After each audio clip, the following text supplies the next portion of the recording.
if my mouse will work.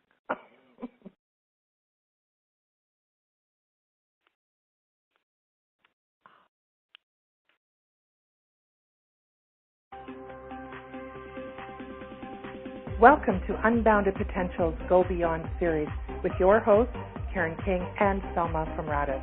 Our mission is to help you tap into your innate potential by providing you with cutting-edge speakers and leading-edge information. You will receive the insights, tools, strategies, and mindset that you need to empower yourself so that you can empower others as together we empower the world.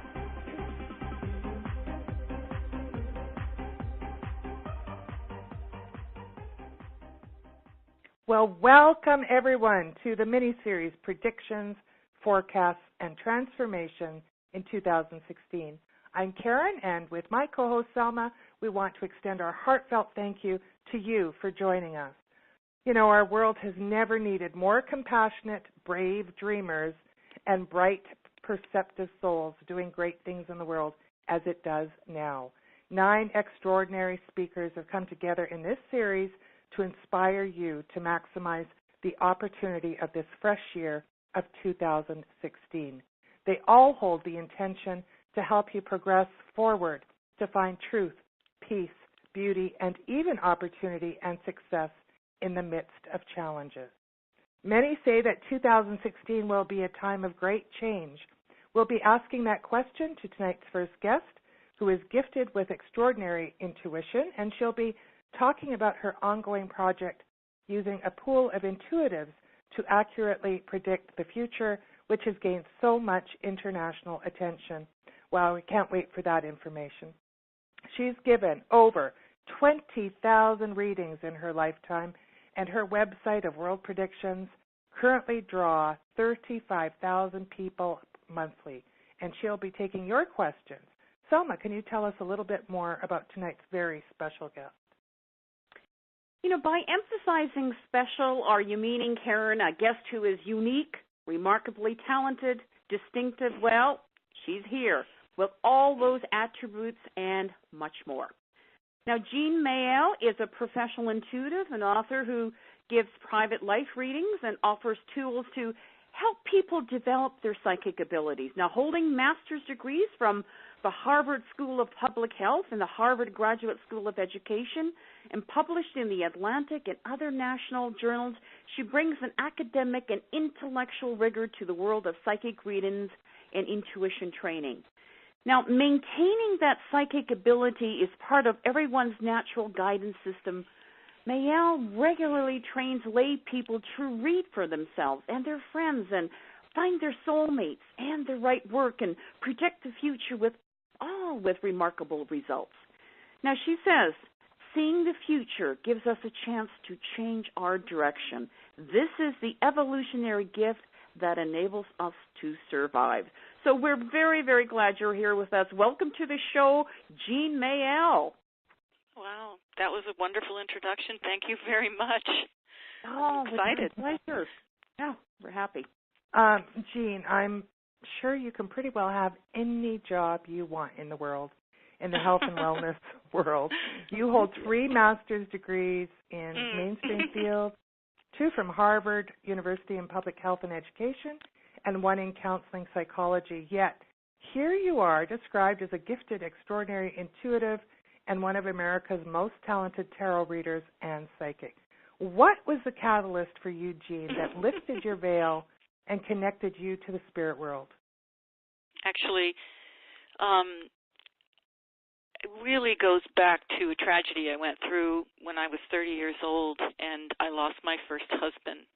And at that time, I had been cruising along, missed mainstream, and didn't really think about spirituality, although as a child I was very, very spiritual and intuitive. But you'd lose that, you know, when you go to school. And I got ambitious, and I lived in the Boston area, and I thought, well, you know, this is where, you know, research and information is so important. And it's true, I gravitated towards the helping professions. I mean, I was in the health and welfare business, and that was what was interesting to me. But it wasn't until actually that moment, it was a very my husband had been a professor at Harvard Business School, and he died tragically and suddenly, and I suddenly found myself thrust into, like, part of me was in the spirit world.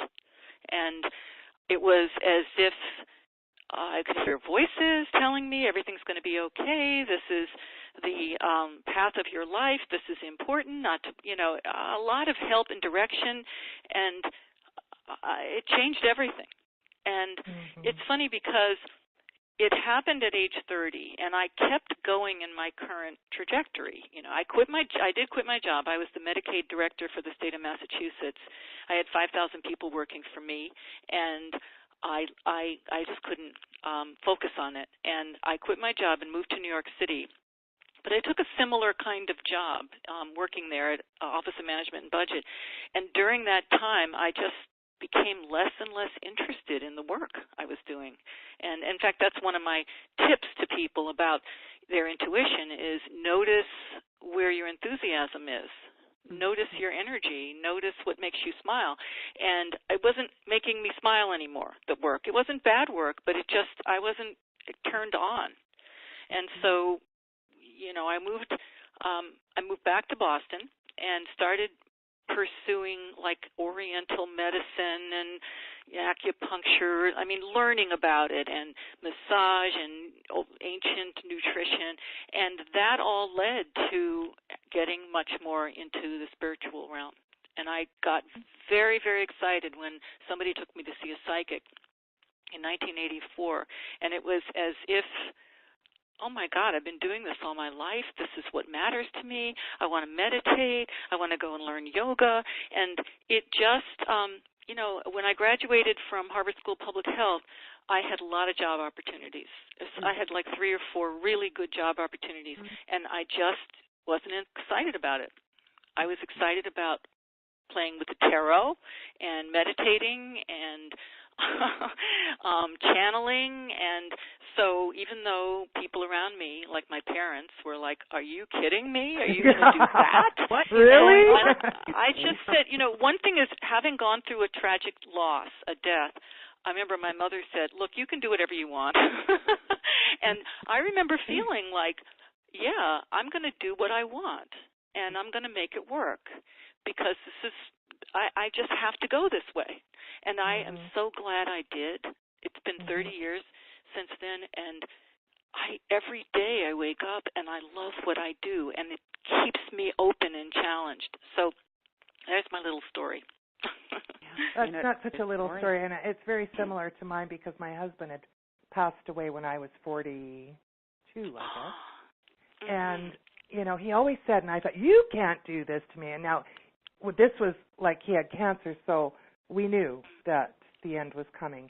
And I just kept saying, you can't do this to me, and what am I going to do? Because I have a challenged daughter. And he just kept saying, you're stronger than you'll ever know. Wow. And I thought, yeah, right. And it was interesting, too, because I'd been in the shipping industry all my life. I had my own shipping company and was shipping things all over the world, and to go on this path now. And it was that death was the catalyst for this. So very similar path here. Yeah, very interesting.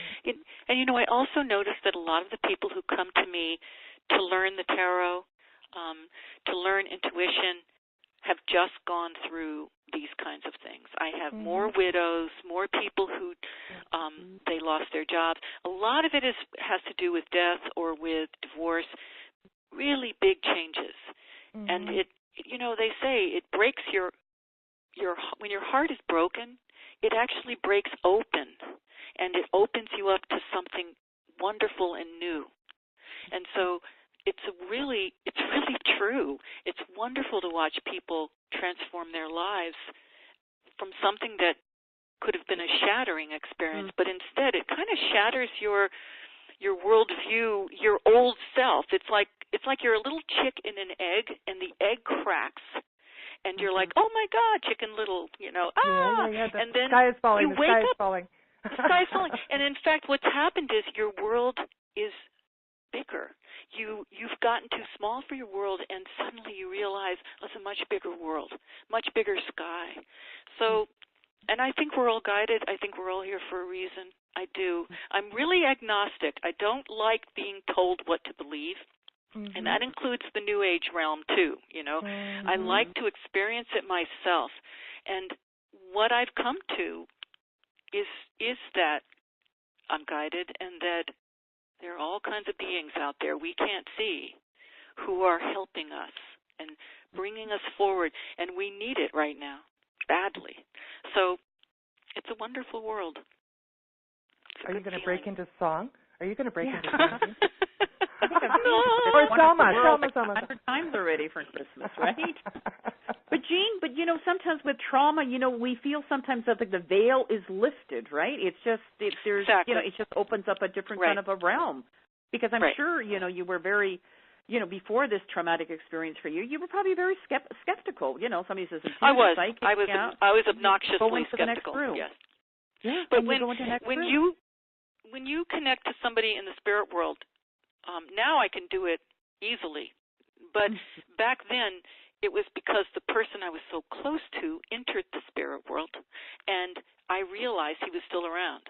Mm-hmm. It's like, there's a wonderful book, a trilogy, and it's called The Subtle Knife, and it's part of a whole trilogy by Philip Pullman.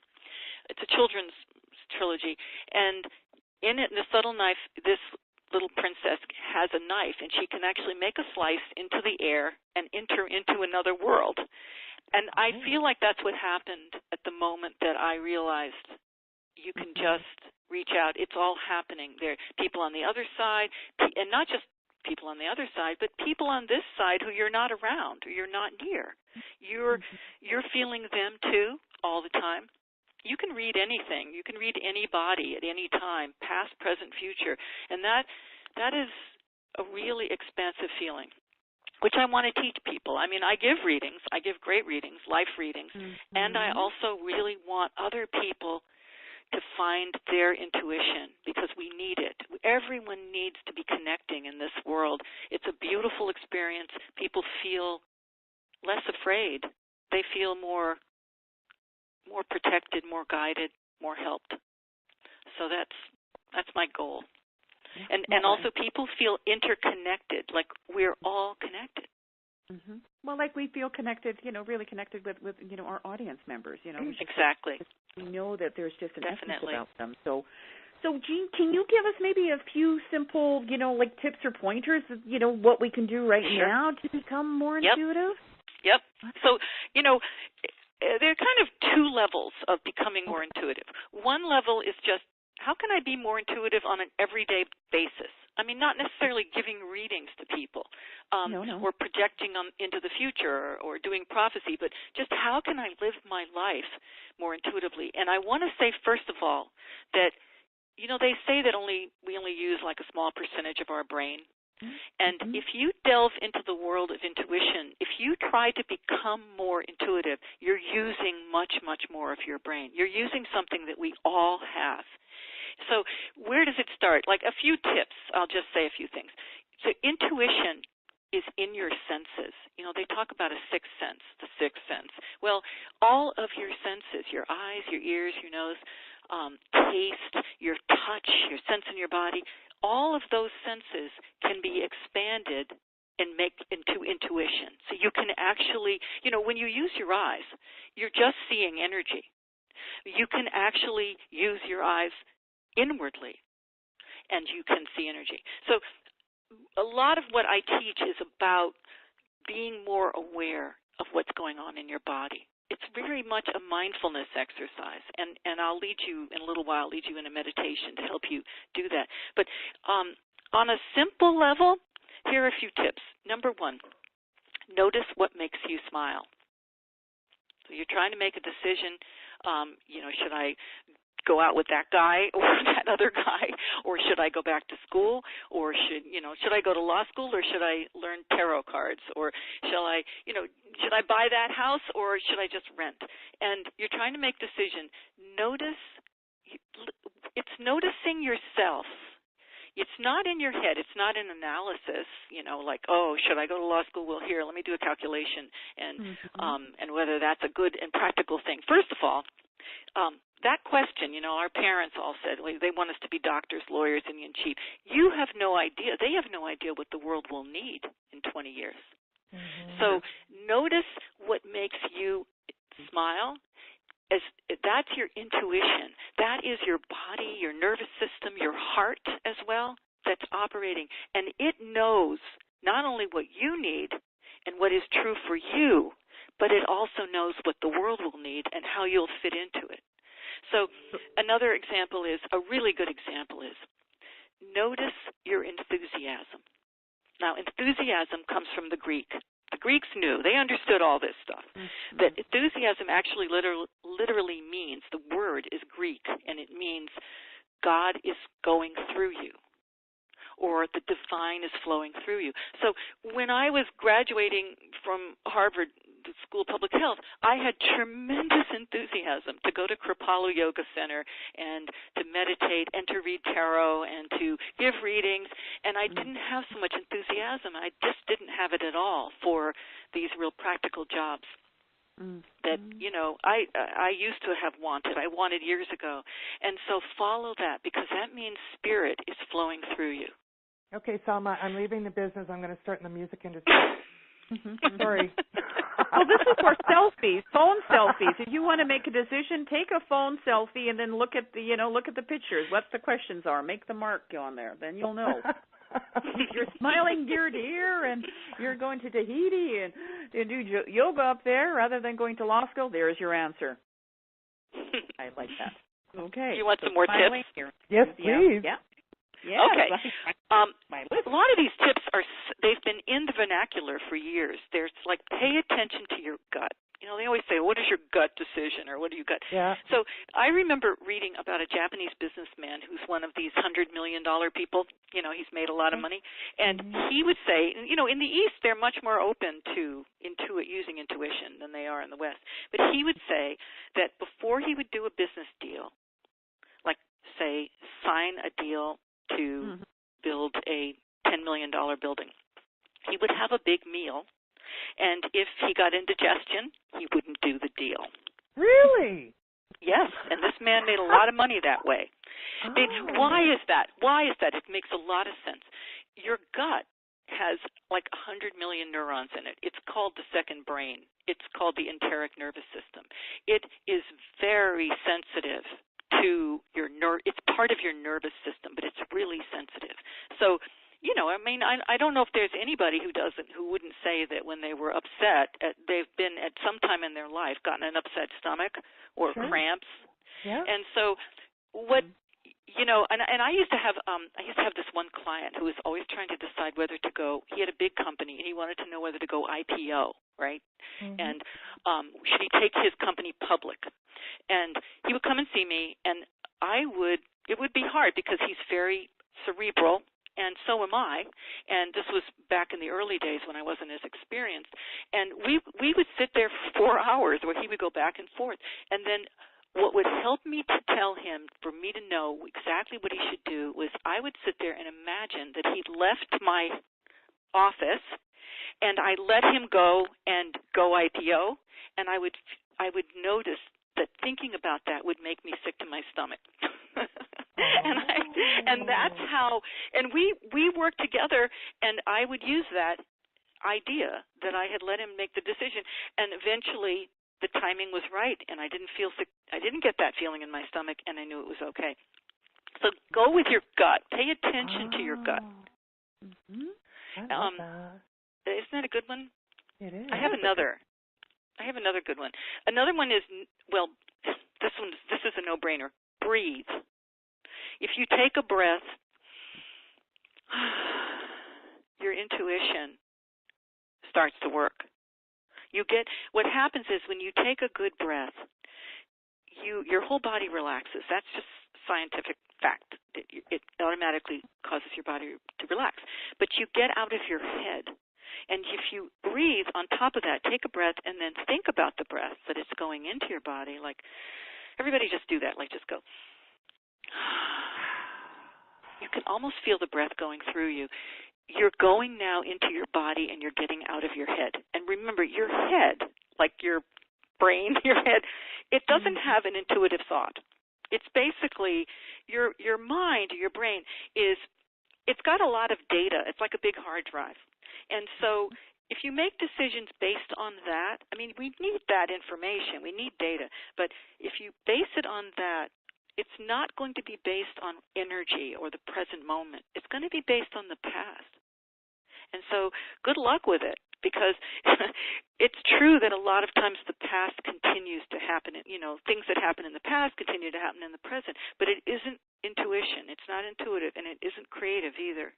So you take a breath, and you feel the energy in your body, and automatically you start to listen to your intuition. And what are you listening to? You're listening to your body, to your heart, and to your soul. And so you start to get thoughts that are, it's like coming from another place. It's usually peaceful, and it feels like guidance. That's because it is guidance. It is guidance. Another one is notice your energy. So, I mean, these are subtle, everyday tips. Like, notice, for example, whether you feel tired around that person, some person who you spend a lot of time with, kind of tired, or that job, or that, whatever, that anything, versus that you feel enlivened. It's very similar to go with your enthusiasm. Your body knows. Your whole nervous system is going to ramp up, and you're going to feel more alive when you're engaged with somebody or a job or activity that is a really good fit for you, and also a good fit for the whole universe. So I always find myself in the right place at the right time, and I always wondered, how did that happen? And I think it's because I'm just sort of organically pursuing, where I get taken to. Mm-hmm. This is fascinating. Which you have the enthusiasm, right? That you exactly. just have that. Just something that takes your breath away. You're talking to people or this or that or whatever. But sometimes, I've been in, like offices where you go in, and it's almost like you're panning the energy, and it's just there is no energy. It's so negative. And right. people don't want to knock on the next door. You're kind of you walk quickly out of there. But let's continue with these tips in a moment. But sure. My question is, there's a lot of people again looking for the right relationship, right business, career. I mean, there's so many right investments. How would you answer Cynthia? She was written in. She's from Jackson. She said, my birthday was yesterday. My job being eliminated. How can I use my intuition to find a lucrative, satisfying job? What would you say to Cynthia? Or First of all, I would say your birthday is your new year, Cynthia, and it's a new start. So, this is a really good time for you. And as far as what would I do if I were completely open to a new job? Well, it's funny, but one of the things that I did once was, when I couldn't figure out what to do with my life, is I walked into a bookstore, big, beautiful, gorgeous bookstore, like a Barnes & Noble type, and I wandered around until I found myself in front of a section that I wanted to be in front of. I let my body guide me around the room, and I started to notice what I was drawn to. Like we are raised in families and in society where we're told so much what we should be interested in and what we should do and the kind of jobs we should have. And I had reached the point in my 20s where I didn't know who I was or what I wanted. I'd lost my direction, my path to myself. And so I found that really helpful. That was huge for me. I wandered around the bookstore until, bang, there I was, standing in front of something that found my interest, and that got me in the direction of the kind of work I should do. And was that the cooking? Is that the cooking section or something? You're going to be around? That's nowadays. Some days it is cooking, actually, and that's another thing. I keep books by my bedside that, like, with great wise sayings, like the Tao Te Ching, or Pema Chodron, who's a Tibetan monk, or poetry by Mary Oliver. And when I'm really worrying or struggling or can't figure out what to do, I'll just open them at random, and they're always right on. They're always spot on. And that, again, that's your intuition, because your body is opening the book at random, not your mind. As far as what else I might do if I were in this position is, I think that I would also work on just strengthening myself, Cynthia, right now, strengthening my energy. I would use this time to actually watch how you're spending your time. Start doing things that you enjoy, that not things that you're doing to escape. You know, there's a difference, and you know when you're doing that. We all know when we're escaping. But like active, engagement, like look around at activities, volunteer activities, what's going on in town that you can join and do, meetups, and you're going to be kind of like a little boat going down a river. It's just going to carry you to where you should be. And then there's one last tip I would give you, Cynthia, which is, and anybody, is visualize. Take a time, meditate, breathe, sit quietly, and picture that you will be taken to the right work.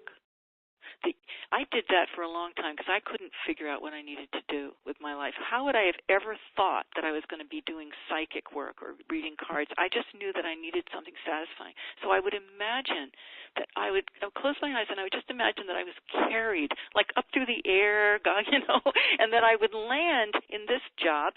And I didn't know what it would be, but it would be wonderful, and I would love it, and I would feel satisfied. And that really helps a lot. Visualizing. You're engaging all of your senses, and then you're guided. Right. Oh, that's beautiful. I like that.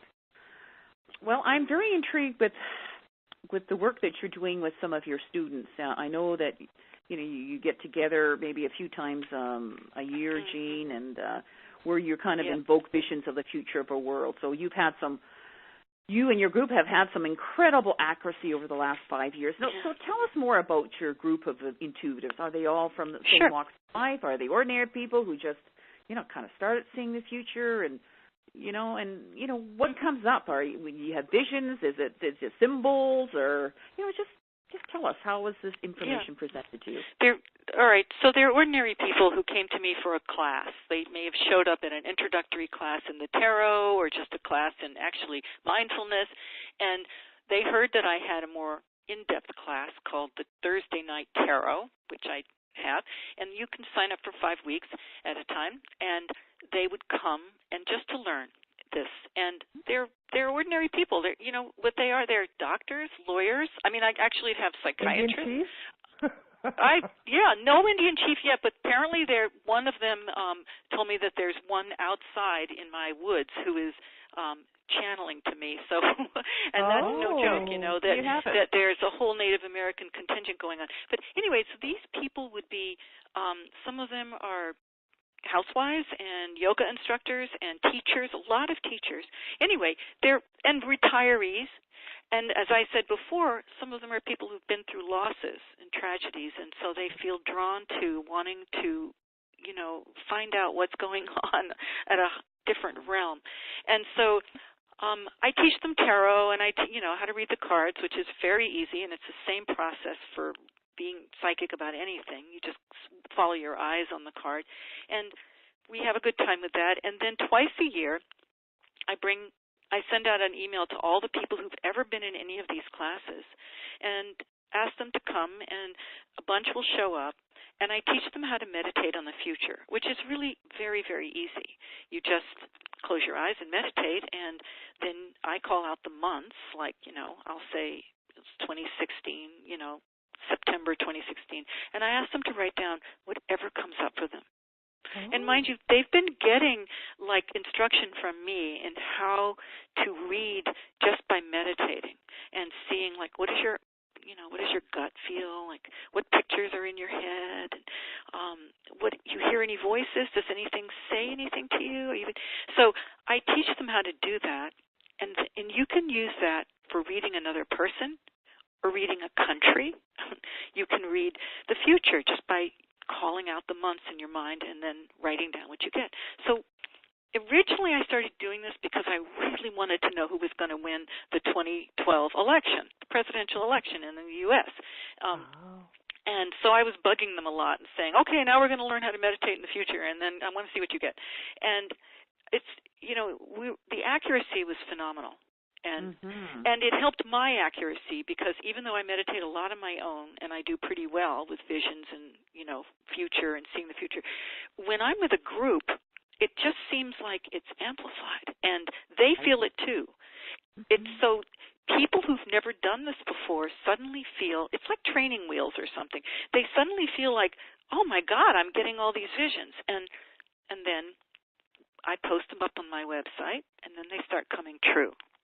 And that's really fun when people who've never done this before, I get an email from somebody saying, oh my God, this vision I had, look, and they'll give me, a link to some news site that shares that it actually happened. So at first it was kind of fun, it was like you might say like doing parlor tricks. But then I realized very soon that this is serious business.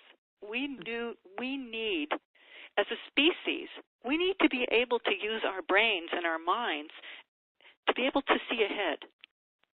It's a kind of, I think, too, right? Sorry? Yeah, and so when we see ahead, if there's something that is very foreboding, we have the ability to make some changes sometimes. We do. It's the same, to me, it's the same as if you're driving down the highway, you've got your eyes and ears open, and you see like maybe there's a cow in the road, and you've got to stop or go a different way, right? And so this is, and psychics for centuries have been seeing, prophecies, giving prophecies. There's stories in the Bible of how psychics actually saved whole civilizations. And so, and I'm not saying that it's only psychics who can do this. We all have this ability. Some people are more talented than others. But I think it's important for us to be fully aware of where we're headed and to see the signs and pay attention to them. And so it's also a form of environmental awareness. Like pay attention to the earth, pay attention to the trees, and you can feel it. We're part of it. So one of your predictions were, because I was looking, maybe you can talk about that a little bit more. Sure. But I was just saying about the big trees, but some, they're dying inside their trunks, and I love trees. Like I have a deck that's built around a big elm tree, and I just love it here. But I guess some of the prophecies saying that. They're going to be dying because of, the lack of water and, because they need so many nutrients. And, oh, my goodness, they're talking about maybe 80% of trees will die from global warming, droughts around the globe. Wow. I like to see my own predictions rather than just take the word of other people who are doing predictions. And it really helps me to see it myself. So I meditate all the way out to the middle of the century and beyond, and I put that on my website. I do that, and I see things. And in general, well, first of all, we've been really accurate about things that have already happened, elections and politics and, oh my goodness, the whole ISIS crisis, all that stuff. We've been seeing all those things, and you can go on my website and see our track record. It's pretty amazing. But as far as what is ahead, I can just tell you a general feeling, and then I can give you any specifics you want because the visions, and they're all up on my website, but the visions are pretty specific, is that we're going through a kind of speeding up of our society, of our civilization is speeding up, and all the things that we've been like doing is just going to happen faster. So the market, the stock market, I definitely have been seeing that. I don't feel there'll be a crash this year in spite of like the last two weeks have been pretty scary in the market, but I haven't seen 2016 being the big year. But 2017 starts to get really volatile, and I think of the stock market as a nervous system of the civilized or, the industrial world. It's like a nervous system, and it's going to get really volatile and next year and the year after, and then it's like a little fuzzy. Sometimes I look at it and I see a big bear market in the middle of 2019, and then really in earnest in 2020. And then sometimes I think it's a little earlier. If I were investing, I would start really paying close attention next year. But the other thing I'm seeing is the environment. We're going to start seeing a speeding up of the climate changes in the 20s, like 2025, 2020, 2030s. Things are going to really speed up. And I mean, I don't think people should worry or be afraid. I think it's more, first of all, it's good for us to be aware of where we're headed, because then we can change it. But secondly, ultimately, I think that the outcome of all this is that life's going to get more peaceful, and people are going to be more content with what they have and focus more on the heart. I really do. I mean, I do feel like the whole kind of country and the advanced countries, the ones that, or wherever you are, if you're listening in, you're from one of those countries, life's going to get a lot more slow after we go through like the rabbit hole, which I would just say is sometime in the 20s, maybe 2020, where things, it's just not going to be possible for people to just keep on like spending and earning and growing and that intensity of this market society. And so then things get a little bit more peaceful. And the other thing I'm seeing is, I mean, it's very specific stuff. Like I am seeing some in 2028, the market actually comes back, believe it or not. And women are in charge. I hope there's a lot of women on this call.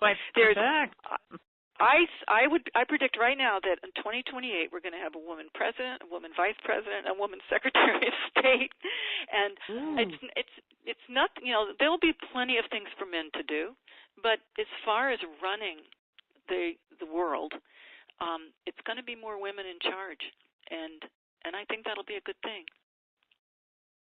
Okay. What do you say about this whole refugee crisis and what that will do to Europe? Well, you know, I do have one person in my group who is very sensitive to the whole, you know, the refugee situation. She's sensitive to the ISIS situation. She's Jewish and her husband's Israeli, and she is, you know, she's seen a lot, and I have too. So when I see something, and so does one of my students, then I pay more attention. And what we're both seeing is, well, as far as, you know, these terrorist attacks, more in Europe and more of it, and as far as refugees, they're not going to, the thing I've picked up, the refugees are not going to take their situation lying down. They're going to start getting, you know, they're going to start demonstrating and revolting. They're not going to take it lying down, that they are told, you know, they can't go to a safer place or a place where they can actually feed their kids. So, I mean, if that's what you meant by the question, that is something I have seen. And so we're, you know, going to have to do something about that. We have to take care of each other, I guess. But I don't want to philosophize or tell you my politics. I just want to tell you what I see. And I just feel like, you know, people are not going to just sit back and say, okay, because I've seen it. You know. When you see this demonstrating and revolting, and they're not, is that in their home countries, in their home areas that they're going to? It's like an uprising. I saw uprisings in Europe, and so. You know, refugees who were, I think what I'm seeing, is that we don't always know what we're seeing, but I did see, you know, refugees kind of revolting in a sense. I'm assuming it's people who are in holding camps and who are told, you know, you can stay here, but you can't go there, and that eventually, you know, there's uprisings. Okay. But I can't tell you which country. I don't know. No. I'm just curious. So, Jeanne, what about any kind of medical breakthroughs? You know, are we closer to, you know, curing cancer or anything like that? What are you well, seeing anything you know, like that? so far, I mean, I've seen a breakthrough with ALS that just popped out in a reading, but I haven't seen. It's not that they aren't going to happen. I'm sure they are. It's just that. Those are just the things that have popped up. That one in particular has popped up. And we've seen also breakthroughs in, you know, seeing other worlds, for example, and microscopes getting bigger and stronger, that kind of thing. So that's kind of nice. So are you? Is that extraterrestrial? Is that what you're kind of alluding to? Or? I think no. I'm just saying that I've seen breakthroughs in being able to observe other worlds, and that could be. I mean, I guess I shouldn't have said no because I'm not sure what it is, but it's definitely, so far in the last 5 years, I've seen a lot of breakthroughs, and they've come true around a new microscope, understanding the Big Bang Theory. I mean, so I can only take what I now see in the future and apply what came true in the past and say, well, I'm seeing a lot of breakthroughs around peering out into the universe. Right. And I don't know what the outcome is. But it's kind of interesting that is coming through. Mm-hmm. Well, so get more sophisticated telescopes and everything else, and somebody wants to, kind of like do like a moon village, and it's a stepping stone to Mars. So I mean, it's it's really out there. I think that I have to, in order to see that stuff, I have to really focus on it. And you see in many ways, you see what you are interested in and what you focus on. Mm-hmm. And I noticed that some psychics see a lot of celebrity stuff, and then I look them up and I discover, they live in L.A. So, whereas I don't tend to see celebrity news. And so but if somebody says to me in a reading, would you please let me know about this subject, I will focus on it. And you can get answers that way. So it's just that I haven't really focused on. Okay, so some of our listeners with a question, if they have a question about something about the future, then you will take a moment to think about it. All right, and I'd like to take a moment now to go over your special offer, Jeanne. So, folks, if you're on the dashboard page at unboundedpotential.com/now, and you scroll down just a little bit, it says View Special Offer just before. Or just underneath all the webcast information. That will take you to Jeanne's special offer page, unboundedpotential.com/Jeanne. You're offering a 1-hour life reading at $247 as your special offer for our listeners, Jeanne. Now, you've given over 20,000 readings in your lifetime. Wow. Talk about getting to know a lot of people. That's a big Rolodex. You also get really good at what you're doing when you get that much practice. Thomas, you get feedback. You get to see where you were not doing it correctly and how, what were you reading, and then you start to really get much, much better at it. Practice makes perfect, right? Yeah. Well, I mean, a lot of people, when they first learn how to read, you pick up a lot. But you can pick up wishful thinking from a person. They're all excited and they're thinking something, and you can mistake that for what will happen. And I think I've learned to hone what I see so that my accuracy is very good. And Thomas says this about your readings. Jeanne was able to give me some much-needed life help after just one session. It's her relaxed style that made this a great learning opportunity for me. There's no BS. Jeanne helped me get some much-needed insight into my own psyche. So, Jeanne, who are these readings for? Is it for people at a crossroad in their life, seeking insight into themselves, relationships, work, health, lives of those they love in this world and beyond? Who comes to you for reading?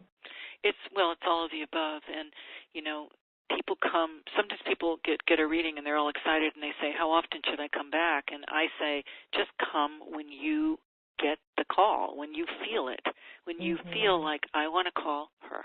And it's the same thing with the first time. A lot of people call me the first time because of a crossroads, job change, relationship change, all the above, losing somebody. Because one thing that does happen when I'm reading someone is I get a sense of someone on the other side who cares about them. So that's always nice too. So people call for all kinds of reasons.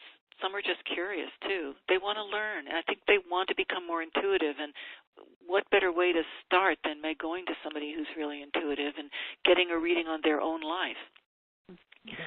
So all of So, the Jeanne, above. one time you shared with me that somebody came in for reading something specific, something about a car or something like that, you know, and they asked you a few questions. All of a sudden, amazing. It totally changed. You said something to them, and then the whole reading kind of changed because somebody came through, and they were just like, that was amazing. Yeah, Can you just... it was a long time ago, but this happens a lot, okay? And this is why I ask people in the beginning of the reading, because some people call and they say, I want to talk about blippity-blip, and I say, yes, okay, but first I want to just start wide open. I don't want to, and don't tell me anything. And we meditate very briefly together, and I focus, and I start seeing things, and then I give them this like life reading.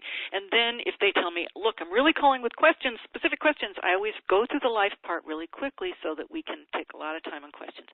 However, if you don't do that, then you can miss a lot. Like, for example, the one I was telling you about, it was many years ago, someone called me, and they had one very specific question. They were trying to sell their car, and they wanted to know, it was a very unusual, rare car and expensive, and they wanted to know what I could see about it.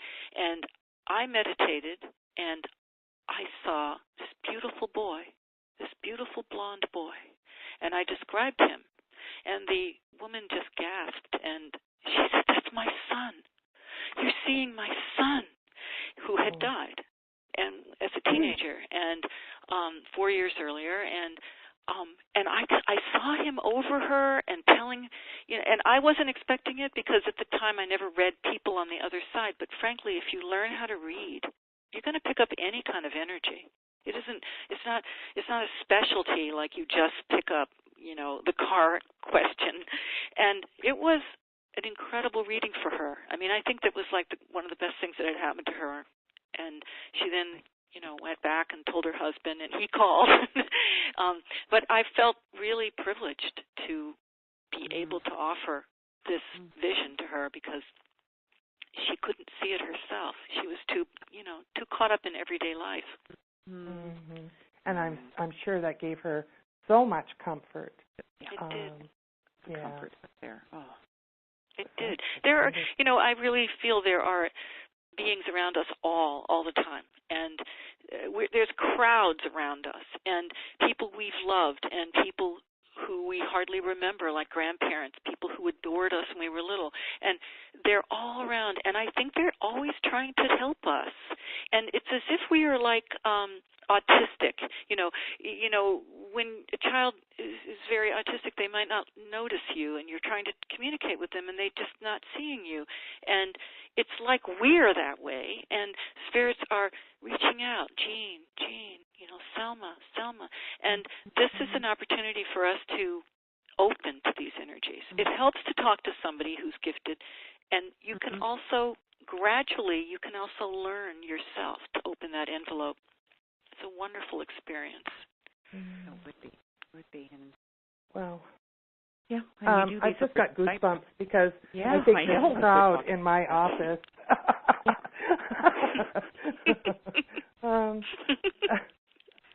The price for this life reading is $247, and you conduct that over Skype or the telephone for anywhere in the world, right? That's right. Okay. Anywhere. And I've talked to people in Vietnam and anywhere. Wow. So this is your chance to spend an hour with an incredibly gifted intuitive who will focus on helping you with your life's greatest questions. Again, check out the special offer at unboundedpotential.com/Jeanne, JEANNE /. And so this reading will include some or all of the following: a reading of your soul, your energy, where you come from, why you're here, why it is important for you at this time, what obstacles you're facing, how you can overcome them, and where you are headed in this life. And as Jeanne just said, often loved ones on the other side come through during the life reading, as well as guides who've been helping you throughout your life. Then you can ask as many questions as there's time for, usually 3 or 4, depending on how complex they are and whether you need help with blocks. Thank you so much for this offer. I think people are going to have tremendous value from that. Yeah. your audience member. Absolutely. He is the real. He's incredibly gifted. Mhm. Jeanne, there's lots of questions coming on board. Lots People have been holding up their hands and everything else there too. But before that, I was wondering, Jeanne, if you could, maybe do, like a meditation for, taking our group into maybe the inner sanctum. I know our audience would really, really love that from you. All right, let's do it. So I'm going to lead you into a little meditation that it's similar to the one I do with my students, and I do a mini, even smaller version with everybody who calls. So here we go. So I'd like you all to just close your eyes and take some nice deep breaths. Make your eyes soft. Relax your jaw. Keep breathing.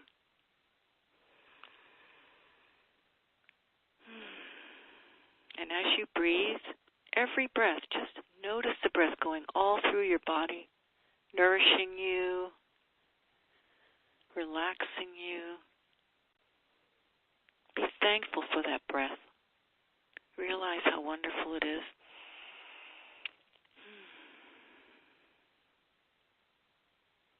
And now notice where your hands are. Like, make them peaceful and notice what they're touching. Feel the contact. We're bringing the energy out of your head and into your senses. Notice your sit bones pressing against the chair or couch. Any part of your body that is pressing against the outside world. If you're lying down, notice your back. Keep breathing. And notice your feet. What do they feel? They're pressing against the floor.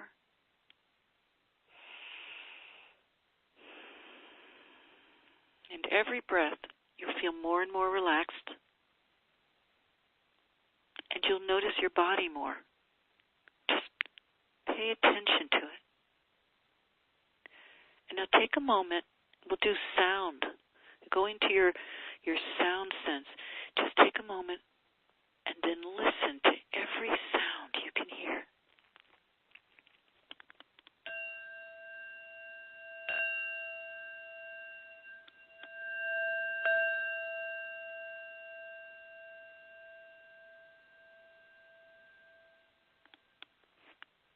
Good. And now, as you go deeper and deeper, I'd like you to imagine a wonderful place, your special place that you're going to go to right now. Like, we'll call it an inner sanctum, like a sanctuary inside of you. And just imagine this place. It could be a mountaintop or a beach or a room, a place you've been to in your life that you want to go back to. Go there now. It's the most marvelous place in the world for you.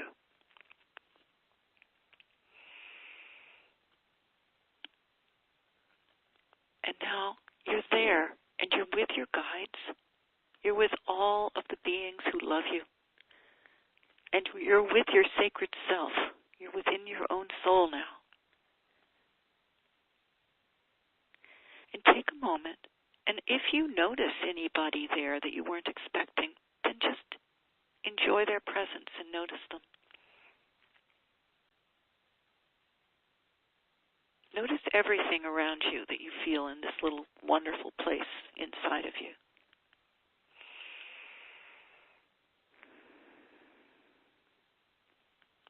And now take a moment to ask inwardly a question.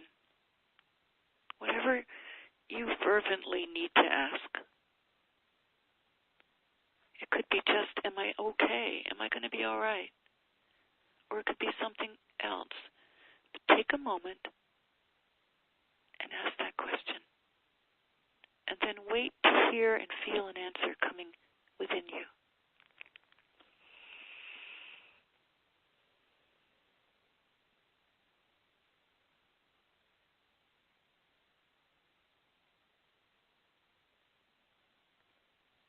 Good job. And now remember to breathe. And know that when you come back up, to the surface. You're going to feel refreshed and alive, and know that you can go there anytime you want. Just by taking a breath and closing your eyes, tuning inward. And so at the count of 3, just come right up. Everybody come right up.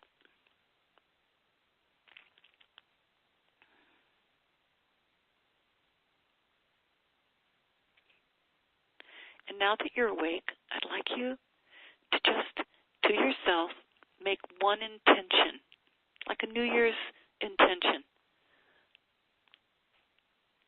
You know, Mercury's going direct in a few days, so it's a good time to actually get something for yourself that you want, like an intention. I want to be more at peace.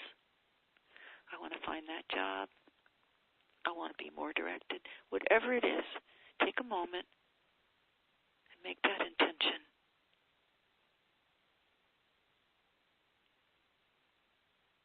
Now we're all together here on this call, all of us from all over the world. So let's pull ourselves together. Let's be aware of the energy of all of us.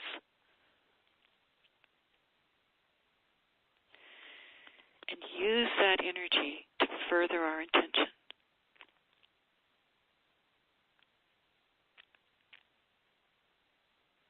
Know that you will fulfill it,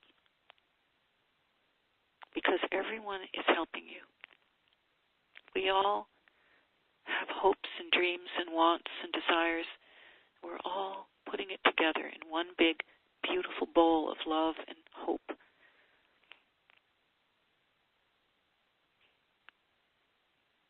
let's just send it out now.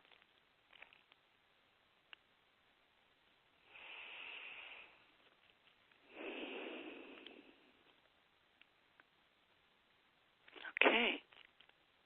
How was it? It was really good. Yeah, I was in a very peaceful, like we have Waterton Lakes. I was on top of the Prince of Wales Hotel and just looking down. And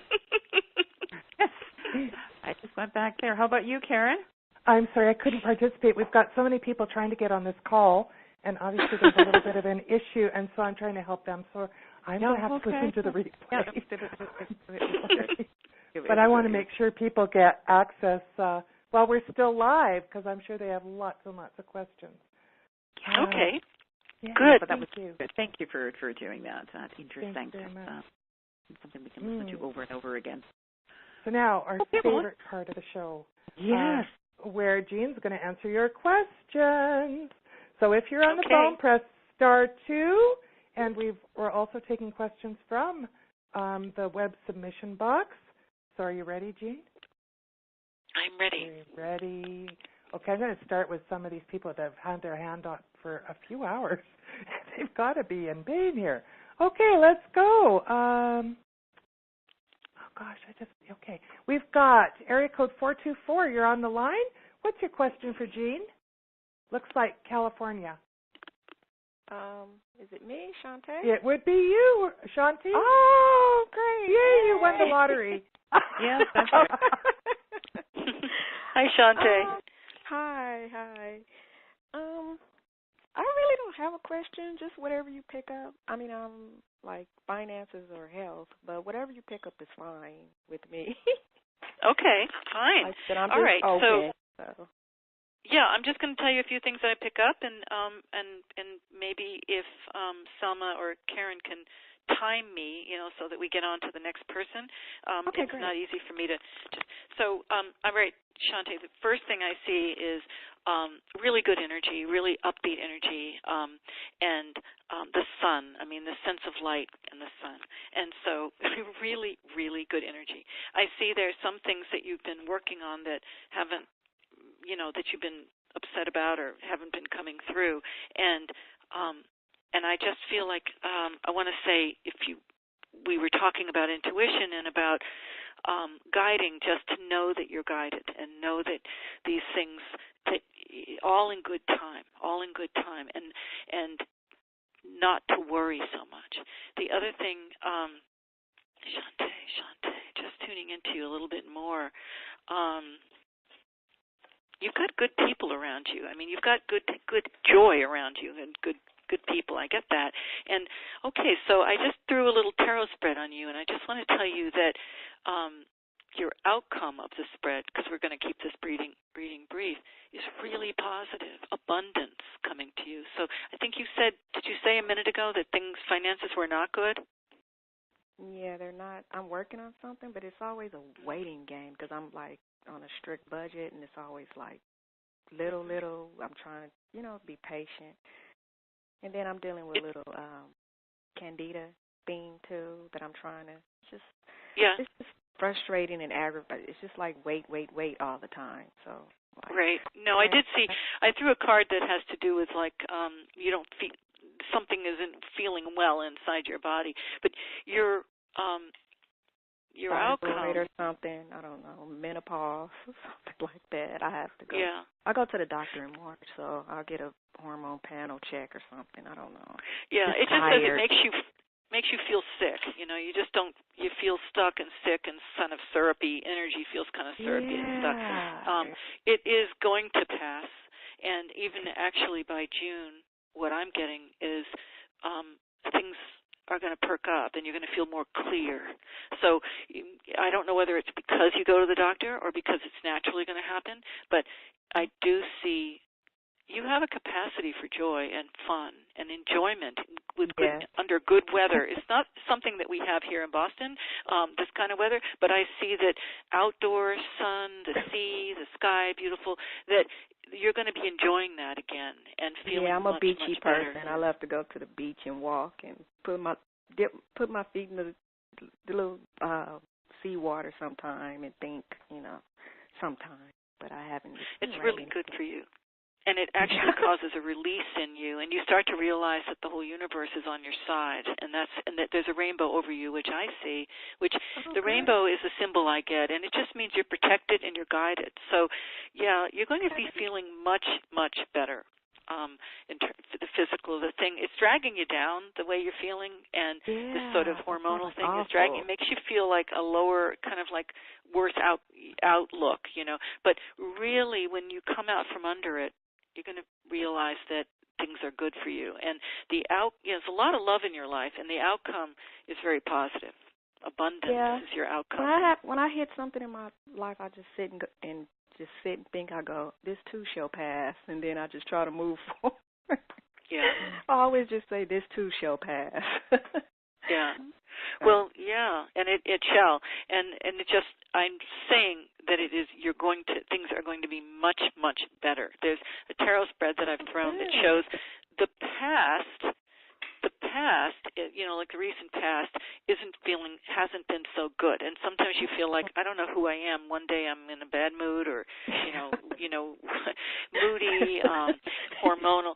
And that is going, there's something we see when we do reading, especially with the tarot, is that we can see what you're leaving and where you're heading. Because we're always moving. And you're moving away from this state of moodiness and dark, sort of that whole dark side. You're moving away from that, and it's going to clear up. And then it seems as though your outlook is going to be much better. And then everything that you already have is going to be, you're going to say, oh, look at what I have. It's okay.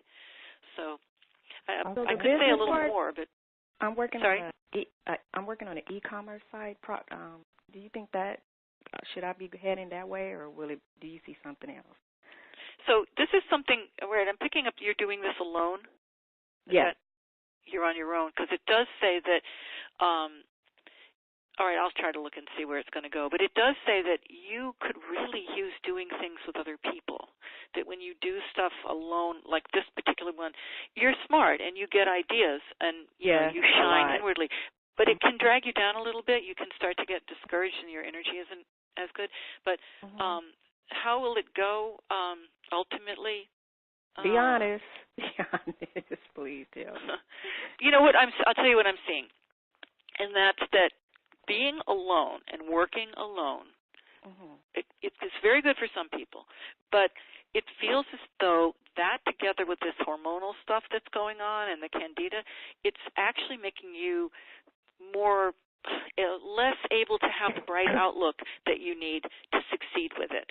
So it's not that there's anything wrong with the work itself or the prospect of the work. It feels more like it's you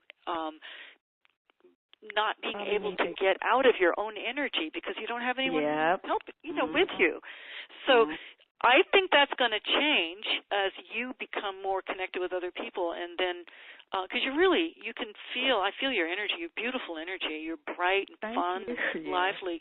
Yeah, it's just that you got kind of stuck at a time in your life where you're alone and working alone, and at the same time all this hormonal stuff's going on. And so my recommendation is to really try to be around other people, do whatever, meetups or, hang out with people and get that stuff out of you and more connecting with other people. And then I see I start to see financial success.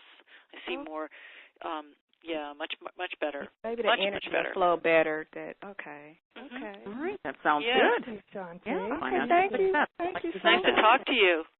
Okay. Okay. Thank you very much for your call. Okay. All right. Have a nice. You too. Thank you very much. Okay, good. Hey, Jeanne, I've got Radhi from Bangalore, from the audience dashboard. He says, wow. Is there a tendency for psychics to suffer from some kind of fear of imminent dangers? And how do such persons overcome these fears, since living with them would not be exactly healthy? And her third part is, can you have a safe method of opening the third eye? Okay. So I think experience really helps a lot with this, where I have noticed over the years that people who are very, very psychic can also be very fearful because they feel so much, they're so sensitive. You're like a fine-tuned instrument. And you pick up things and you don't know what they are and all that. And all I can say is that I don't get that way now. I know that one thing that's helped me a lot is that I go on retreats, to meditation retreats and sit quietly for a few days with people and meditate, and it just helps me to find a really, really solid place inside of me, and that provides, I feel like that's protection, that's psychic protection for me. I don't feel as though I have to consciously put like a shield around me, but every once in a while, if I read for somebody who's not nice to me, like sometimes people will, you talk to somebody and they're like, well, tell me what's going on, and and you're not doing it, and I really won't read for people when that happens. So I try to keep good people in my life, and also people in my life who, whether they're calling as a client or just maybe someone I might hang out with, really concentrate on being around people who are part of like a support system and who I know I feel good about and they feel good about me. And that seems to take care of all this other stuff. I have to tell you, I really don't believe in, that entities can come into you and, harm you and all. I think... Okay. I just think if you believe it, it's like Churchill said, the greatest thing is the thing we have to fear is fear itself, and it's really true that if you keep your mind in a positive state, and like I see things in the future that when I do my long-term readings and I write them all down, and they're kind of scary stuff, but I don't think of it as doomsday. I think of it as this is a process that we all move through in order to get to a better place, and so I think about that way about my own life and about other people's lives and also about the world. And that outlook keeps me healthy, and it keeps me protected, I think, very protected. I also like meditating, doing readings with other people around. I love it. I feel like that helps too. As far as opening my third eye, this may be contrary to what you've been taught. So I want to tell you I really respect anything you've been taught in your, say, religion or culture or upbringing, and I can only tell you how I feel. And I love having a third eye, and I like that it's open, and I feel like it's just a gift. So I'm not really aware of feeling as though there's danger. I've seen fear in my students periodically, and I always go through this little talk that I've just given you, that I feel like the only thing really to fear is up in your head. It's worry is to fear. But if you're in your heart, if you're in your body and your heart, then we're safe. We're safe. We're guided. So I guess what I want to say at the end is stay out of your head. Get into your heart, and you really are safe there. I love that. Beautiful. Thank you. Very much. Good. Okay, I just want to mention to people that are on the phone, if we could just keep it to one question perhaps, just that there's so many people that would like, some assistance or reading from Jeanne. We want to give everybody a chance. So I'd like to just, if we could just limit it to one, would be awesome. And here we have, if I could unmute. Here we go. Area code 651. It looks like Minnesota. You're on the line. If you could tell us your name and your one question for Jeanne. Hi, this is Julie. Thank you so much for taking my call. Hi, Julie. Hi, Julie. Hi. I guess the biggest thing is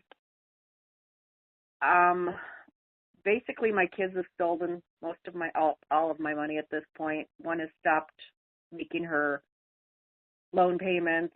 I'm going to have to sell my house. And I'm wondering if you can give me any guidance as to basically how I'm going to survive financially. Okay. All right. Hold on. So you're saying that you've given them, did you co-sign loans and they stopped making payments? Is that what's going on? With my oldest daughter, I co-signed loans. My youngest daughter's, she had been a meth addict for years. She has stole every penny I have in my name. So it will be selling the house, but the house is owned by both my brother and myself because it was our mom's. So how do I don't know. I'm just beyond heartbroken. You're just worried. You're scared. And you're scared. And I have to sell it. And it's like, there's just so much pain associated with my kids at this point that I'm lost. I don't understand how they can do this. Yeah, I understand. I'm sorry. I'm sorry this has happened to you. And I'm just sending love, and maybe everybody here, all the people on this call, could we all just send her love and surround her with love, and just can we just say that we know she'll be okay? Just send that love and send that thought. Thank you. She'll be okay.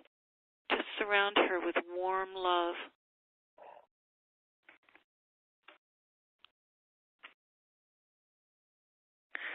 And then I want to just say something to you. Is it Jolie or Julie?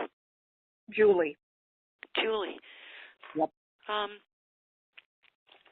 What I want to say is that, first of all,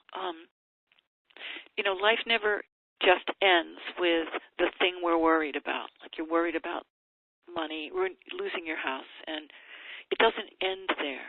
That's what you're afraid of. It's scary, and I don't blame you for being afraid. I don't think anybody here who's listening would feel like they wouldn't necessarily be afraid too. And yet, when you go through this thing that you're afraid of, it's amazing how much help you're going to have and how much guidance and protection. It's the fear of it. And you haven't done anything wrong. You are loved. And you're going to go through this, and you're coming out the other side. And I think you will be amazed at how well it goes for you in ways that, I'm not sure in this short time on this call, I don't know if I can share with you, like, what will happen that will make it okay. But I do feel one thing. I do feel you'll get help from other people, and you'll learn how to do that, how to reach out and get help. But the main thing is, just know that your biggest problem is really your fear of what's going to happen. And that's up in your head. Children, how, they weren't raised to be a meth addict, thieves, liars. I can't even wrap my head around that. I don't understand. You know, there was a wonderful book I read years ago called Beautiful Boy, by David Shep, who is a really good writer, and he wrote a story about his son who became a meth addict, and what a beautiful boy he was, and how and he totally lost his compass because of the drug. It's a wonderful book, and probably you can get it for 50 cents at this point because it was such a big seller if you go on abe.com. And it taught me so much about what happens when people are addicts. They're not in charge. Their whole nervous system, their neurotransmitters in their brain take over. It's as if they're possessed, and they're not who they are. Right, yeah, and, it was terrifying. Yeah, yep. Yeah. So it wasn't your son doing that. You know, if anything, just his need for the drug is what is the one failing, the weakness. But the drug itself took over. Oh, yeah, totally. Yeah, so it was not like he's not a bad person. I mean, we have to be wise about addiction. We can't be codependent with the person, but we have to understand it. Yeah, I just had to kick her out of my house because she's been hoarding and lying and stealing and rotting food, and I mean, just this whole, you know. So then there's that: is she homeless? Is she with an abusive boyfriend? Is she? Who knows? You know. Yep. So there's just this whole process which makes having to sell the house, I don't know, even more overwhelming, I guess. Yeah. Right. More awful. Yeah. Yeah. Yep. And because it's not on my team. It's not because I choose to do it. It's because they've stolen all my money. That's why I have to do it. Right. And I think that's the hardest part. Yeah. Okay. I think that it would help if you could see this, you know, bad things happen to good people. Bad things happen. And terrible stuff happens. And we can't, I mean, I'm not going to say to you, it happened for a reason. I'm not going to say that. But what I would say is something Viktor Frankl, who wrote Man's Search for Meaning, and he was dragged into a concentration camp during the war and lost his whole family. And what he says is something I would say to you, which is, when terrible stuff happens to you, it's as if life is calling upon you to become elevated, to become bigger. And so you're saying, like, your heart is broken, and you're saying, I can't believe that my kids did this to me. And what I would say to you is there any at all, anything that any silver lining, anything that you feel you can gain from this situation? Like, remember, Julie, you're a soul before you're a person. Yep. And so what would your soul? The boundaries.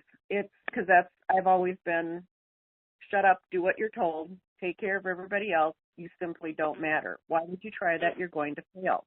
And that's what I've always put up with because that's what was expected of me.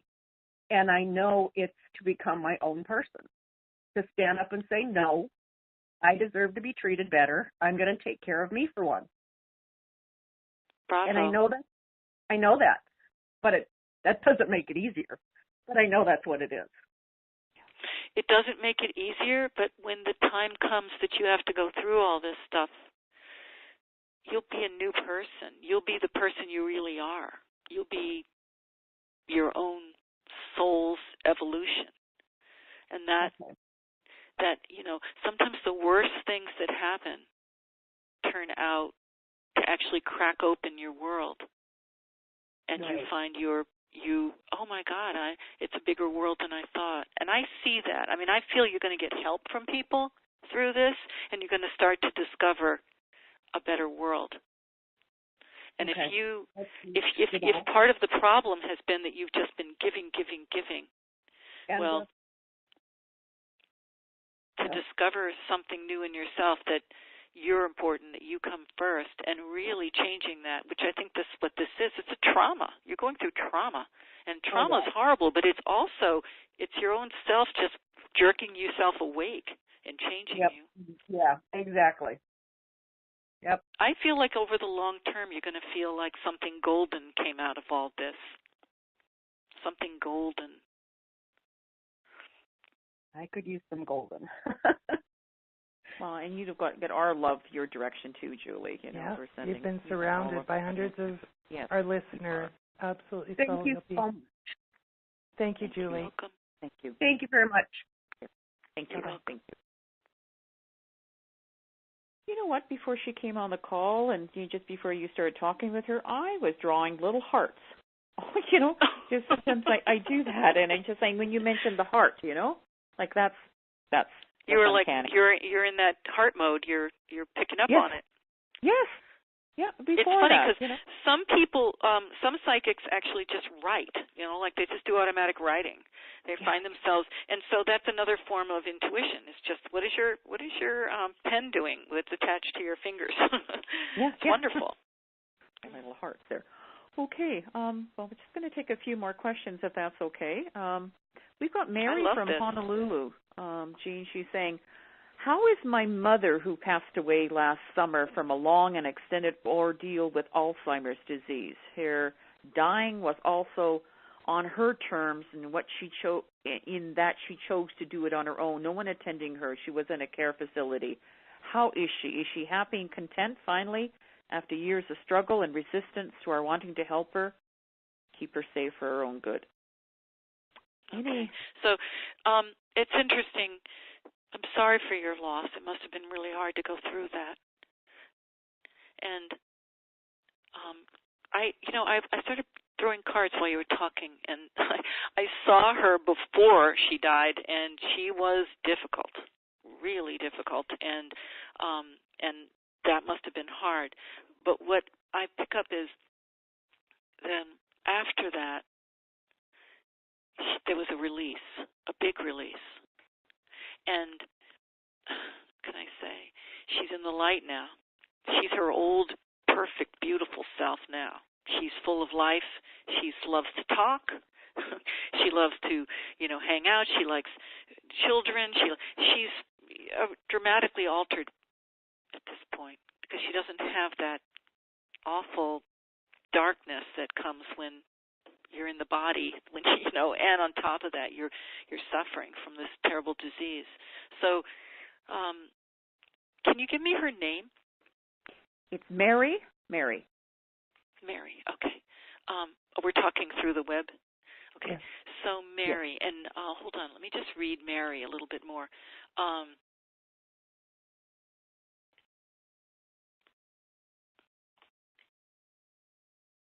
I just feel like she feels like a nice person now. She feels like she's there around you, and she's paying attention to you. And if you can be still and know that she's there, or hold an object that belonged to her, if you've got anything that belonged to her, hold the object, light some candles, turn out the lights, and hold that object and breathe and start to feel her energy.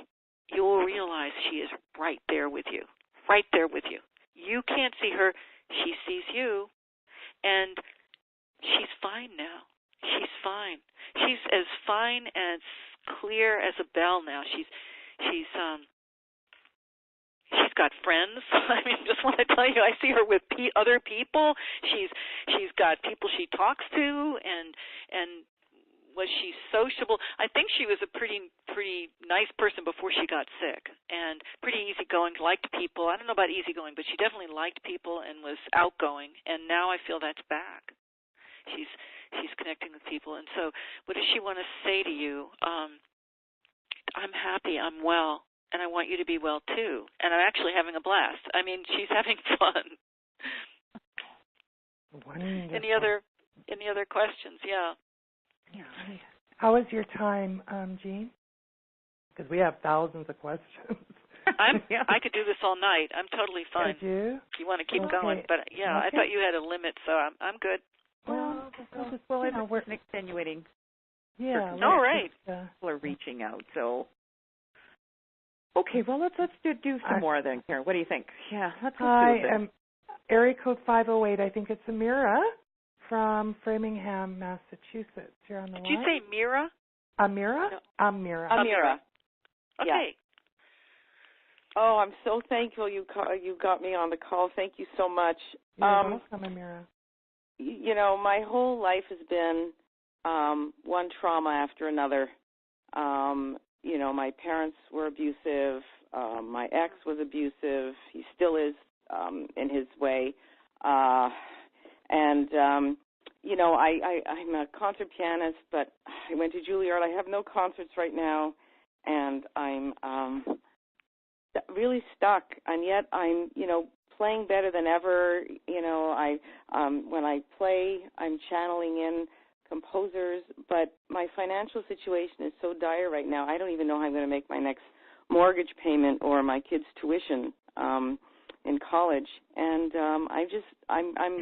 I feel confused because I feel like, on the one hand, I'm playing so well, and when I do give concerts, I get standing ovations, yet the recordings are always messed up and ruined and can't be used. And so it's like I feel like I don't know what the universe is trying to tell me. I really don't know where to go. Okay. All right. This is let's look at this. Let's read this. I can feel. I want to just say that I can feel in your body that I'm wondering if you should get tested for B12, B deficiencies in your body, and I'm wondering if you. There are a couple of conditions nutritional conditions that can actually affect your well-being, your sense of well-being. And, the other thing I want to say is musicians, you're a musician, and musicians are the most psychic, the most sensitive that in terms of, studies that they've done, very sensitive people, and it's a beautiful thing, but they can also suffer because they're so sensitive. You feel everything. So one, I feel like, you can really get into a flow. I see that, On the other hand, you can also feel almost so emotionally down that you can feel like you're drugged with like a bad drug. And that's where I'm wondering whether you're absorbing B vitamins. And it's a common problem, and I don't know where you go to get tested, but if you have a regular primary care doctor and you just say, I'd like to check out whether there's a mutated gene for B vitamins called MTHFR, and it just means that you might not be able to absorb B vitamins, like folic acid or, B12, and which case, that makes serotonin and it makes neurotransmitters in your brain, and which helps you feel better. And if you're not getting enough of that, because of, I feel like there's something physical going on. You also said that you've been traumatized by abusive people, and I hadn't thought about that. But I can feel in my body, I can feel how, I feel your headaches and, aches and just this sort of, it's really tough. And so I would say I would do everything you could, first of all, just to physically boost your system, your serotonin and your, dopamine levels, like exercise, check out whether you have this problem with vitamins, B vitamins, and eat right, stay off the junk foods. And then I just feel like the sun will come out, because I think you've just had too much. Your body just isn't able to process enough of the memories and the traumas that you've had. And what else can I tell you? Let's see. I'll throw you cards. You seem to go. It looks like you go through, swings, like mood swings. When you're playing, for example,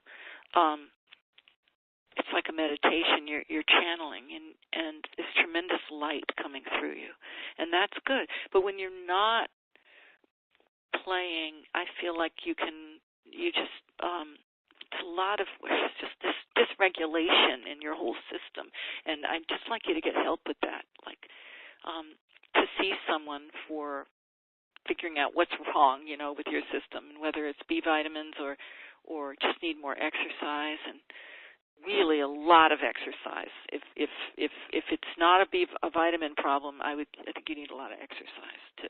I'm saying that only to get your body boosted and alive. I know the weather hasn't been so great. I'm only like 10 miles from you. But well, I mean, I do walk my dog 45 minutes twice a day. Even like in this weather, like today, I put on my snow pants and we go. So good. I can't afford, kickboxing and stuff that I used to do anymore. No, but I do, I exercise and I eat. I'm a vegetarian. I eat pretty healthy. I mean, I don't eat that much junk food. Occasionally, I mean, I have to admit I am a chocoholic, but but that's good for you. I think. That much. So it's interesting. I do suffer lately from cluster headaches. I don't know if that's what you're picking up on because I'm picking up headaches, a lot of headaches. Yeah. That's what I've been getting. But other than that, health-wise, I mean, good. yes, my dog, my finger, my left hand got caught in my dog's leash when he lunged at a rabbit, and it's kind of I have something wrong with the joint, and I'm still able to play, but there definitely is pain. And I went for doctors, but they were not able to. They really I haven't had very good luck with medical doctors. They've always done something wrong or missed something. So I'm kind of just trying to work it out on my own. No, I understand. Doctors don't tend to test for this stuff. I know there's a psychiatrist in Newton who does look at all these things, and she has a website, and you can read about it. She's really good with this. You can learn mostly for free from the website. Her name is Judy Safrir. Safrir is Tsfrir, and so that is one help. But I'm just throwing your cards just to look for a minute, and let's see. So you're actually just asking, like, how can I feel better? Is that right? Would that make sense? Well, it's not so much physically how I feel better, but because I mean I'm so stuck financially and I mean I stood outside of the Symphony Hall to give the conductor a CD last year, and I know he didn't listen to it, and I'm just so frustrated. I just feel like something's not is stuck. There's a block somewhere. Why my career is not taken off. When I play, people come up to me and say, "Oh, when are you playing again? We want to come." And when I tell them, "Oh, I have nothing scheduled," they're absolutely shocked. And so I don't understand. As you see, when I'm playing, things are flowing. So why is there such a disconnect? And I can't I'm trying to see that. Yeah. Yeah. No. Well, and it's a very tough career to support yourself in. I know that it takes. What I'm looking at you now, let's see, what can you be doing more? I feel like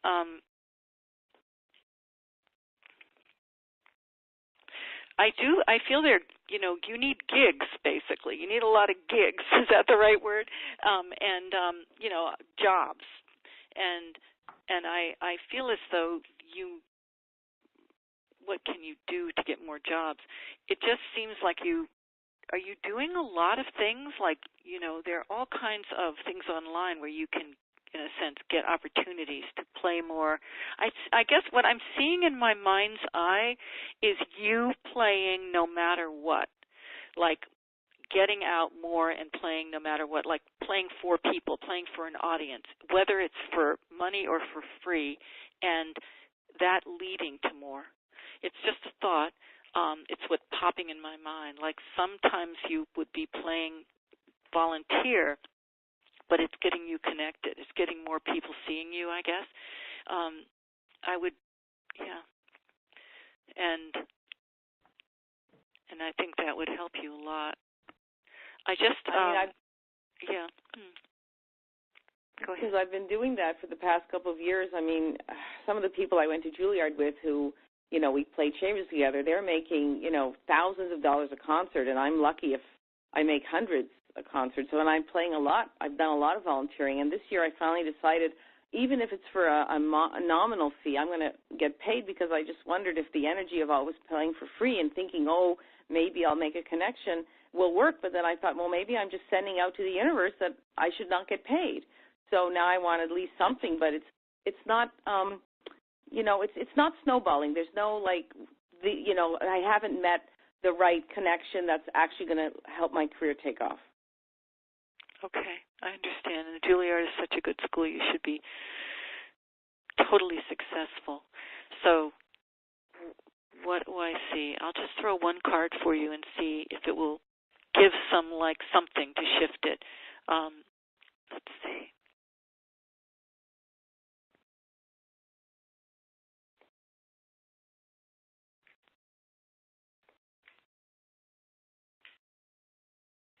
You know, it's funny, I'm throwing the cards, and it's like you said that you were traumatized, that you had a really hard life, and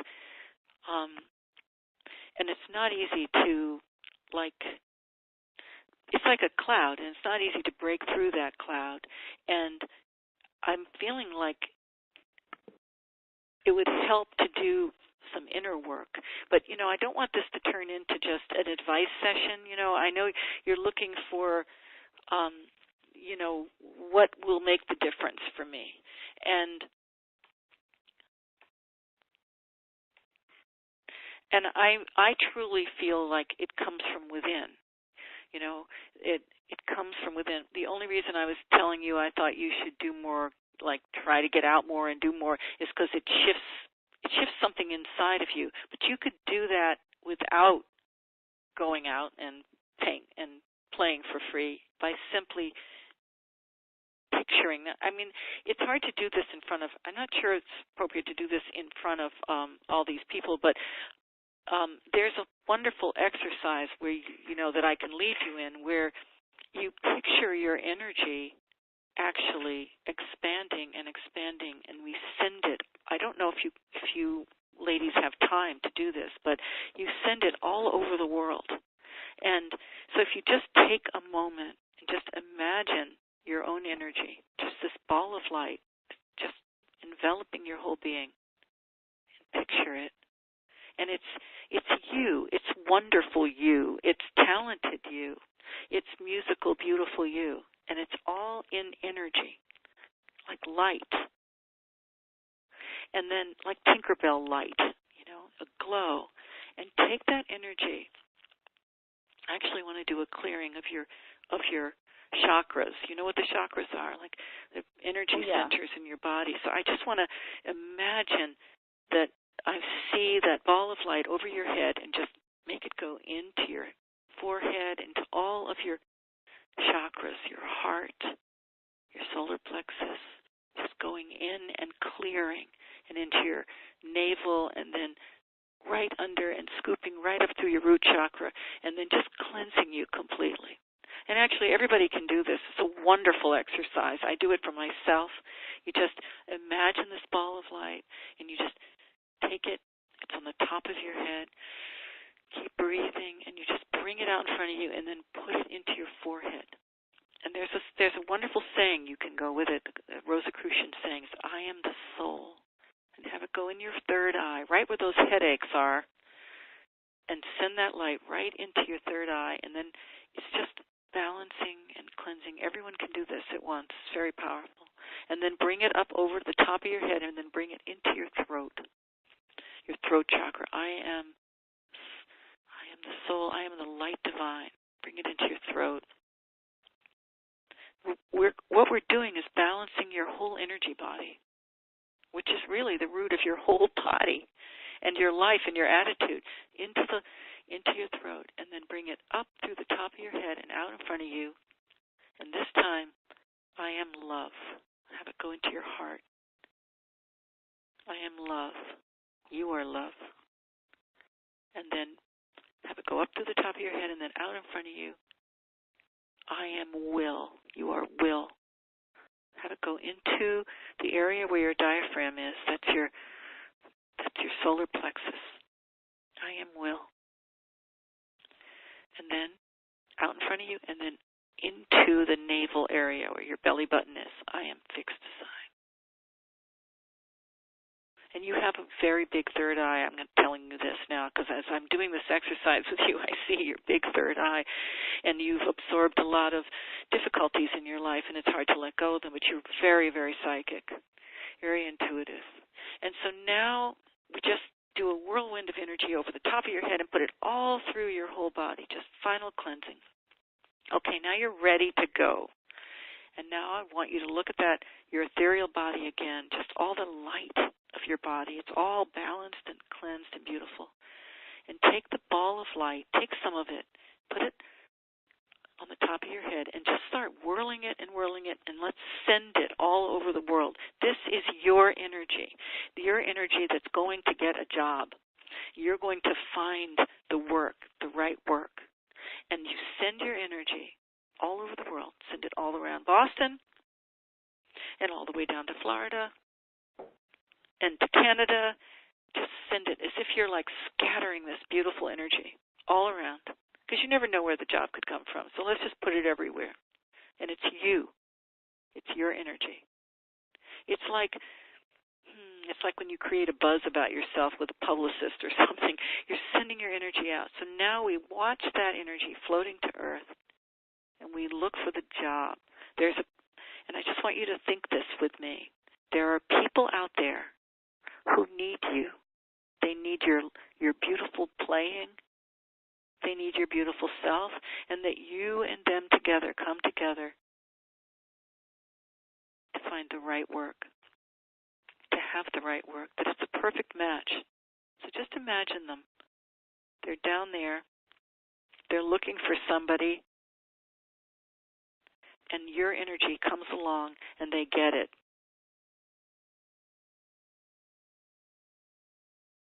Keep doing this exercise. It's really a visualization. You can do this when you're trying to attract a mate or a friend or a job, anything. And they come to you, and it's a good connection. Very powerful.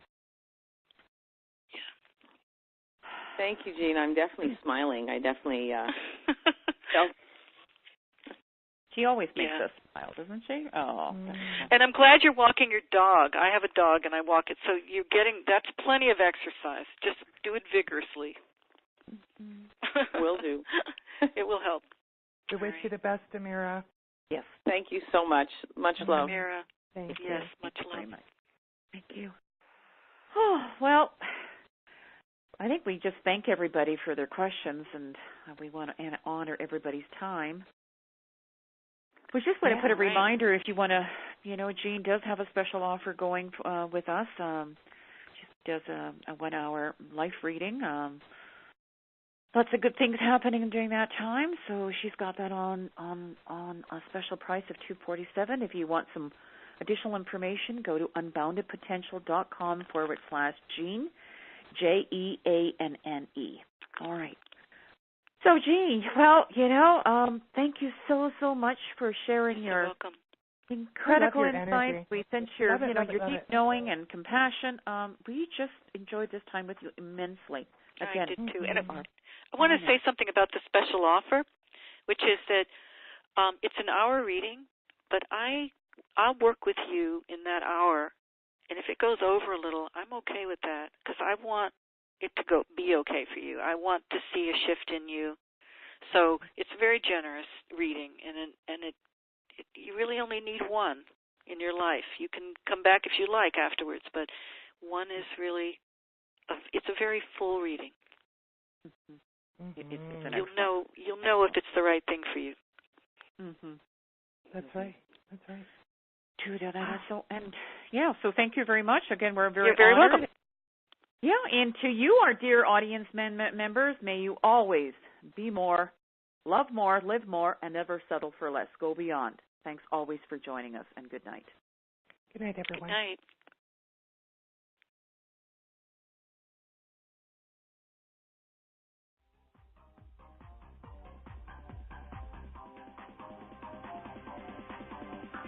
We truly hope you enjoyed today's presentation to assist you in going beyond. Until next time, be more, love more, live more, and never settle for less.